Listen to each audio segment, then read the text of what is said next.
बापा आज धनु संक्रांति बोली मुआ नहीं कि आसचंती केतेटा 6टा बेले अंधारे तो माने चुपचाप सरप्राइज दो बोली के आसचो ना मो झियो मुआ खाइबनी मो मुआ खाइबी घरे मो झियो खाइबनी सेली नहीं कि आसती तांको जाई एठी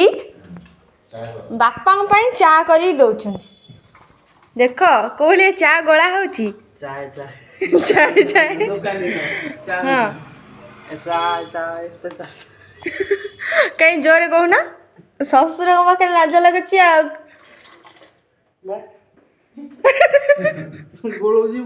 सान आसिक चाटा बसैले किंतु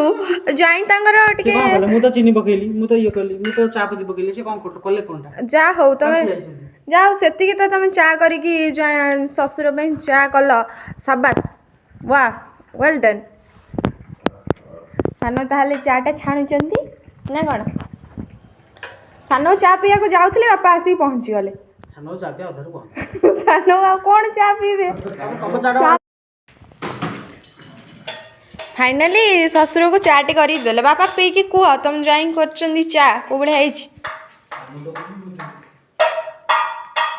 बढ़िया आ खुशी आ